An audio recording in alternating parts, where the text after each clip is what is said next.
नमस्कार। स्वागत है आप सभी का इंग्लिश न्यूज़पेपर रीडिंग सेशन में। मैं हूं अभिमन्यु सिंह और आज के इस सेशन में मैंने एक टॉपिक लिया है 17th of May the Hindu newspaper के फ्रंट पेज से।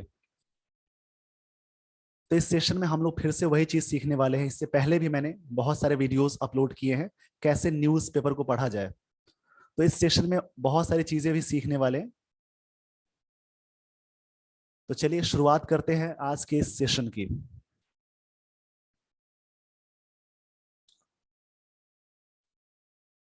समझते हैं हेडलाइंस को। इसमें जो भी वर्ड्स नहीं आते हैं उसका पहले कलेक्शन करेंगे। जैसे stronger India Nepal ties. Ties मतलब संबंधों की बात हो रही है। A must to face emerging. यहाँ पे इमर्जिंग का मतलब होता है, जैसे एक वर्ड है इमर्ज, इसका मतलब होता है ऐसे तो कम आउट होता है या फिर स्वेल भी बोल सकते हैं, मतलब बढ़ना बोलेंगे, बढ़ना। वैसे इमर्जिंग का मतलब होता है उभरता हुआ, बढ़ने का ही सेंस है। एक इसी में एक वर्ड आता है, इसकी स्पेलिंग ये होती है IMMERSE, इमर्स। इसका मतलब होता है जैसे ड्राउन भी बोलते हैं, डुबाना, या डिप भी होता है, या ड्रेंच। इसका मतलब डुबाना बोलेंगे। दोनों वर्ड की अलग अलग स्पेलिंग है। इमर्जिंग चैलेंजेस, ये चैलेंजिंग नाउन, चैलेंजेस नाउन की तरह काम कर रहा है। और उससे पहले ये प्रेजेंट पार्टिसिपल है। ये प्रेजेंट पार्टिसिपल है। किसी भी नाउन से पहले अगर ING वाला फॉर्म आता है तो एडजेक्टिव की तरह काम करेगा। मतलब ये वाला पोर्शन प्रेजेंट पार्टिसिपल है। सेज मोदी, मोदी जी ने कहा, मतलब जो प्रधानमंत्री है देश के, उन्होंने कहा। In Lumbini, in Lumbini Modi refers to the common cultural heritage of the two countries. Refers का मतलब ऐसे यहां पे इसका मतलब होगा, रेफर का मतलब होता है ऐसे हैंड ओवर या मेंशन, मेंशन बोलेंगे, या फिर हैंड ओवर भी होता है, hand over. In Lumbini Modi refers to the common cultural heritage. Heritage का मतलब यहां मैं लिख देता हूं। जो जो वर्ड्स आपको नहीं आते हैं उसका सर्च करें, एक एक वर्ड को आप सर्च करें। हेरिटेज का मतलब होता है लेगेसी, या इनहेरिटेंस। इनहेरिटेंस इसका मतलब होगा, जिसकी हिंदी होती है विरासत। तो कल्चर का मतलब होता है सांस्कृतिक। सांस्कृतिक की बात कर रहे हैं। तो इन्होंने कहा, इन्होंने इस बात का मेंशन किया, इस बात की मेंशन उन्होंने की कि कॉमन जो कल्चरल हेरिटेज है दोनों देशों के बीच में, उसी के बारे में उन्होंने बहुत सारी चीजें बताई। अपने स्पीच में बहुत सारी चीजें उन्होंने यूज की। चलिए देखते हैं स्टोरीज क्या है यहाँ पे। यहाँ पे जो स्टोरी दी गई है क्या है। प्राइम मिनिस्टर नरेंद्र मोदी, ऐसे द PM लिखते हैं, पर किसी भी व्यक्ति का नाम उसमें जुड़ जाता है तो वहां पे द PM नहीं बोल, the prime minister Narendra Modi नहीं बोलेंगे। यहाँ पे सीधे क्या बोलेंगे, प्राइम मिनिस्टर नरेंद्र मोदी। अगर सीधे होता द प्राइम मिनिस्टर, तो प्राइम मिनिस्टर से पहले आर्टिकल द लगाते। The prime minister, sorry, prime minister Narendra Modi on Monday, उन्होंने मंडे को कहा, मंडे को मतलब कहा नहीं, refer to the common cultural heritage of India and Nepal. उन्होंने मेंशन किया जो भारत और नेपाल के बीच में जो भी कल्चरल मतलब जो सांस्कृतिक विरासत है उसके बारे में उन्होंने चीजें मेंशन की। And said the Nepalese people were equally happy that a temple for Lord Rama was under construction इन अयोध्या। उन्होंने कहा कि नेपाल के लोग भी काफी खुश थे, इक्वली जितना कि भारत के लोग खुश थे, जब लॉर्ड रामा यानी लॉर्ड राम मंदिर का जो कंस्ट्रक्शन चल रहा है अयोध्या में, उस बात से। इसमें सीखने वाले वर्ड्स क्या थे, इमर्ज, हेरिटेज, लेगेसी, इनहेरिटेंस, विरासत, इसका मतलब होता है। तो वीडियो को पॉज कर स्क्रीनशॉट ले लीजिए। ये अप्रोच होते हैं न्यूज़पेपर को रीड करने के और समझने के। तो बारीकी से पॉइंट वाइज चीजों को समझिए। जो वर्ड्स आपको नहीं आते हैं, ये मैं तरीके से बता रहा हूं कैसे आप अपनी इंग्लिश को और अच्छा कर सकते हैं। इंग्लिश आपकी तब अच्छी हो सकती है जो ग्रामर के अलावा आप रीडिंग पोर्शन पे अच्छे से ध्यान देंगे। ये सेशन सभी के लिए होता है, जो बिगनर्स है या खासकर जो इंग्लिश की प्रैक्टिस करना चाहते हैं वो इस सेशन को देख सकते हैं और समझ के सीख सकते हैं। तो अब हम लोग बढ़ते हैं नेक्स्ट स्लाइड की ओर।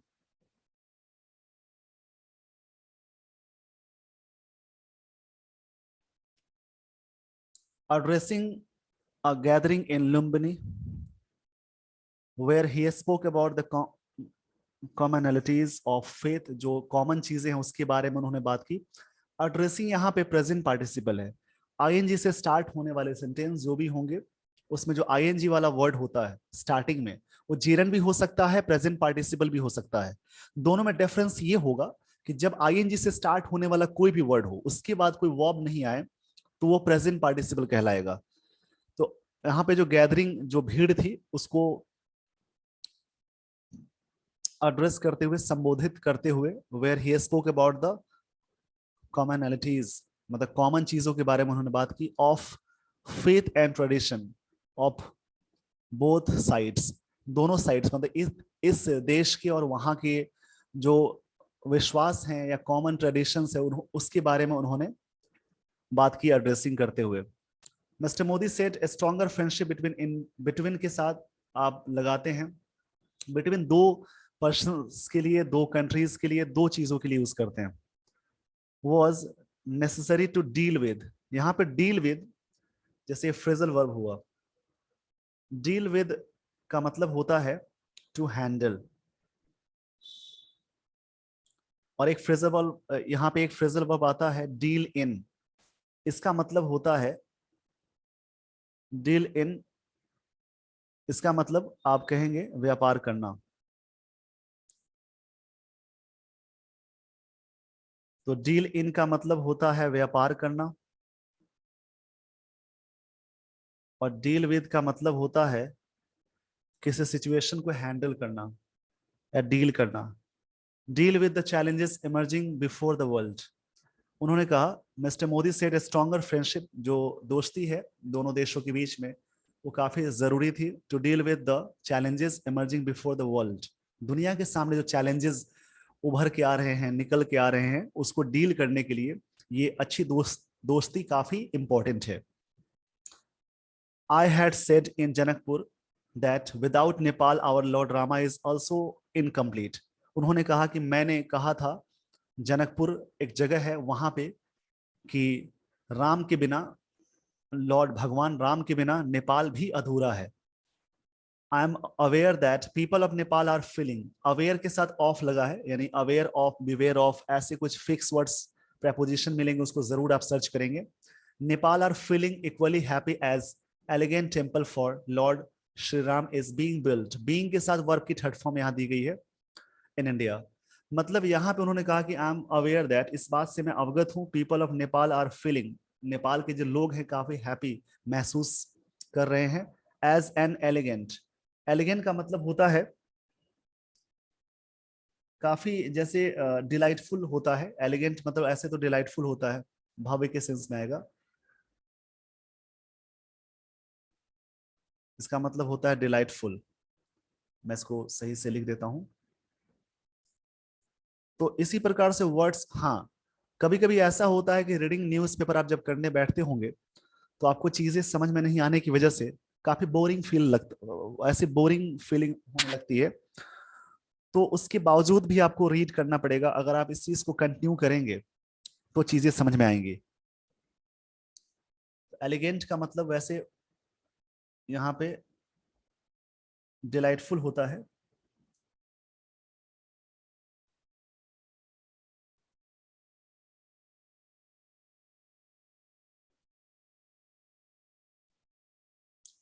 मतलब भव्य के सेंस में भी आ सकता है। तो उन्होंने कहा कि आई एम अवेयर दैट, मैं इस बात से अवगत हूं कि जो एन एलिगेंट है टेम्पल, जो ये विशाल मंदिर या भव्य मंदिर बनाया जा रहा है, उससे नेपाल के लोग भी काफी खुश होंगे। Mister Modi said in the speech to mark the 2566 Buddha Jayanti. उन्होंने इस बात को कहा उनके जयंती पे, बुद्धा जयंती पे उन्होंने बात कही कि नेपाल के लोग भी उतने ही खुश हैं जितने कि भारत के। तो इसमें जो कुछ वर्ड्स मिले हैं और कहानी को समझने के लिए कुछ रूल्स आ रहे हैं। जैसे मैंने इस वाले पोर्शन में प्रेजेंट पार्टिसिपल का जिक्र किया, इसका भी मैंने एक वीडियो अपलोड किया है इसी चैनल पे। आप चाहें तो बैक जाकर के नन फाइनाइट पार्ट 2 करके मैंने वीडियो अपलोड किया था, पार्ट 1 करके अपलोड किया था। तो पार्ट 1 में मैंने पढ़ाया था या उसके बारे में, जेरन के बारे में मैंने डिस्कशन कराया था, और पार्ट 2 जो मैंने वीडियो अपलोड किया था उसमें पार्टिसिपल के बारे में चीजें डिस्कस की गई थी।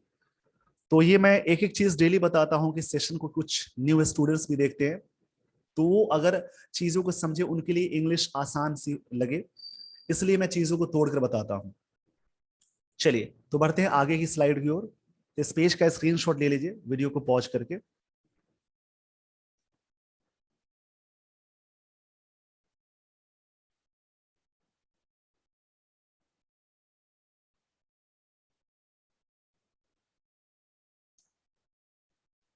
यहां पे दी गई लाइन है, उससे पहले एक पॉइंट दिया हुआ है स्पिरिचुअल एक्सपीरियंस।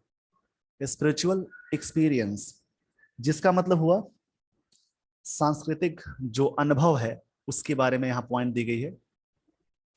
ही प्रेज्ड, उन्होंने प्रेज किया, मतलब मोदी जी के बारे में प्रोनाउन यूज हुआ है।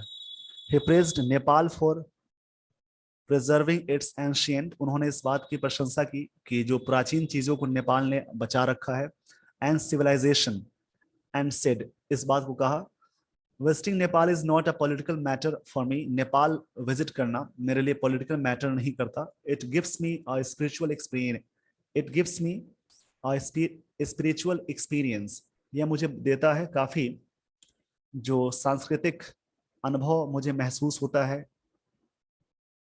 यहाँ पे आना। He had referred to the common links between, उन्होंने इस बात का मेंशन किया, उन्होंने इस बात की इसमें जिक्र की, refer to the common links between the two sides during his visit to Janakpur in May 18, उन्होंने दो साइड्स यानी दो चीजों के बारे में मेंशन किया। when he had described Nepal as the abode of Lord Rama's consort Sita, तो कंसर्ट का मतलब यहाँ पे होता है, ऐसे कंसर्ट यहाँ पे इसका मतलब निकालेंगे वाइफ या बेटर हाफ। कंसर्ट का मतलब होता है वाइफ या बेटर हाफ, जिसको पत्नी बोलते हैं। उन्होंने कहा कि ही हैड डिस्क्राइब्ड, उन्होंने डिस्क्राइब्ड किया था, ही हैड यानी V3 या लगा, तो हैड के साथ जब V3 आए तो पास्ट परफेक्ट टेंस का स्ट्रक्चर हुआ। नेपाल को उन्होंने इस प्रकार से डिस्क्राइब किया था, the abode of Lord रामास concert Sita, मतलब उनकी जो वाइफ थी सीता, उनका घर है, उनका निवास है। अबोड का मतलब होता है ड्वेलिंग, अबोड का मतलब होता है ड्वेलिंग, ड्वेलिंग का मतलब जहां पर रहने की जगह को बोलते हैं।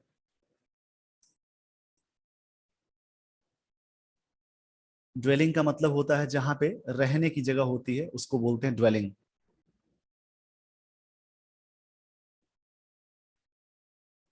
Speaking in Nepal mister Modi set, Nepal में इस बात को बताते हुए उन्होंने कहा, ये भी प्रेजेंट पार्टिसिपल है speaking. India Nepal relationship, relation is a strong, फिर से समझते हैं, India Nepal relation is as strong and as ancient as Himalayas, मतलब भारत और नेपाल का रिश्ता उतना ही स्ट्रॉन्ग है, उतना ही पुराना है जितना कि हिमालयाज, मतलब उन्होंने इस बात को उस बात से जोड़ दी। आप सभी जानते हैं कि मोदी जी एक अच्छा ऑरेटर है, वो काफी अच्छी तरह से चीजों को जोड़कर बोलते हैं, जिसमें बहुत सारी चीजें छुपी होती हैं, आप चीजों को समझेंगे इंटरेस्टिंग बना करके। तो इसमें भी कुछ वर्ड्स आपको सीखने को मिले, तो इस पेज का स्क्रीनशॉट ले लीजिए वीडियो को पॉज करके।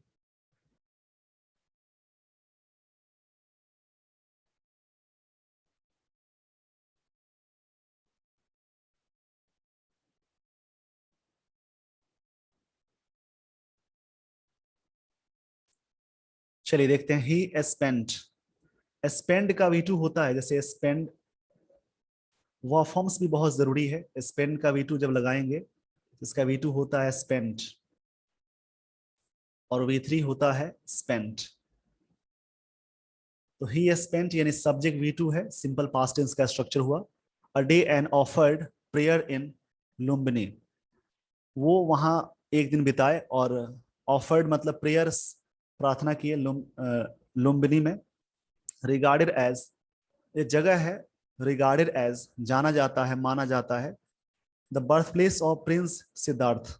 आप सभी जानते हैं सिद्धार्थ बाद में गौतम बुद्ध बने, who became the Buddha. Mister Modi was welcomed, उनका स्वागत किया गया। वॉज वेलकम्ड का मतलब हुआ सिंपल पास्ट टेंस का पैसिव, वॉज के साथ V3 लगा हुआ है, तो उनका स्वागत किया एट द एयरपोर्ट। किसी भी प्लेस के लिए, छोटे प्लेस के लिए एट लगता है। Bye prime minister Sher Bahadur Deuba and his spouse. Spouse मतलब पति या पत्नी होता है, स्पाउस का मतलब यहाँ पे उनकी पत्नी का जिक्र है, आरजू राणा देउबा, उनके द्वारा वो स्वागत किए गए एयरपोर्ट पे। सून आफ्टर अराइविंग, आफ्टर एक प्रेपोजिशन है, प्रेपोजिशन के बाद अगर कोई वर्ब लगाते हैं, यहाँ पे वर्ब प्लस आईएनजी का यूज करना है, वो भी आईएनजी यूज करते हैं। मतलब प्रेपोजिशन के बाद अगर कोई वर्ब लगाएंगे तो वर्ब प्लस आईएनजी का कॉन्सेप्ट चलता है। ये जेरन का रूल हुआ, इसको मैं यहाँ लिख भी देता हूँ। ये सब काफी छोटे छोटे टर्म्स हैं, अगर आप डेली बेसिस पे प्रैक्टिस करेंगे तो ये सारी चीजें आपकी क्लियर होती जाएंगी। और जब आपको बनाने हो क्लोज टेस्ट, पैसेज या सेंटेंस इंप्रूवमेंट, सेंटेंस रीअरेंजमेंट, इन सभी जगहों पे ये चीजें बहुत काम आती हैं। तो प्रेपोजिशन के बाद अगर कोई वर्ब आए तो वहां पे कॉन्सेप्ट चलता है वर्ब प्लस आईएनजी, यानी जेरन लगाते हैं। आफ्टर अराइविंग इन Lumbini mister Modi worshipped, worship का मतलब होता है पूजा करना, वर्शिप का मतलब होता है पूजा करना या प्रे करना।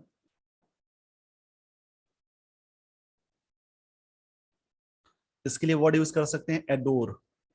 अडोर का मतलब ही होता है पूजा करना या प्रे करना, पूजा करना या प्रे करना, इसका मतलब होता है। इसको जरूर इन वर्ड्स को याद करें और सेंटेंसेस भी बनाइए अपने तरीके से। मिस्टर मोदी वर्शिप्ड एट, ये सिंपल पास्ट टेंस में स्ट्रक्चर हुआ, सब्जेक्ट V2 मतलब ये सिंपल पास्ट टेंस का स्ट्रक्चर यहाँ पे फॉलो हो रहा है। At the Mahadevi temple which is revered as, revered मतलब होता है जैसे कि एडमायर, यहाँ पर रिवर्ड का मतलब होगा एडमायर। एडमायर मतलब प्रशंसा करना, मानना।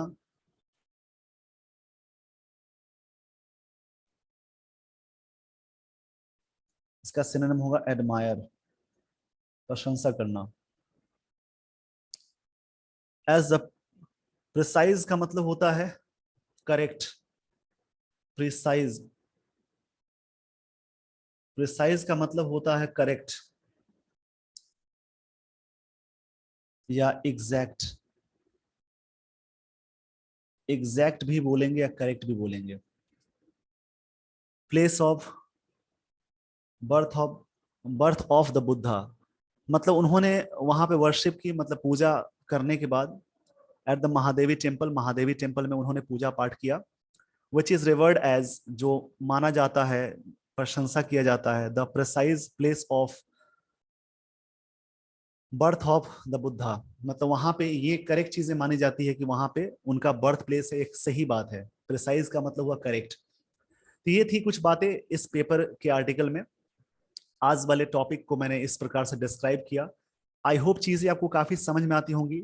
अगर आपको ये वीडियो अच्छा लगा हो तो लाइक, शेयर एंड सब्सक्राइब जरूर करें, क्योंकि सब्सक्राइब करेंगे तभी आपको न्यू जो भी मैं वीडियो बनाऊं उसका नोटिफिकेशन आप तक पहुंचेगा। तो आई होप सो आपको ये सेशन काफी अच्छा लगा हो। तो आज के सेशन को मैं इसी पे एंड करना चाहूंगा। इसी प्रकार से आप चीजें को पढ़ें और समझे, जिससे आपके पैसेजेस काफी अच्छी हो जाएंगे, अंडरस्टैंडिंग लेवल काफी बढ़िया हो जाएगा। तो इस सेशन को मैं अब इसके बाद एंड करना चाहूंगा। Thank you so much for watching this video.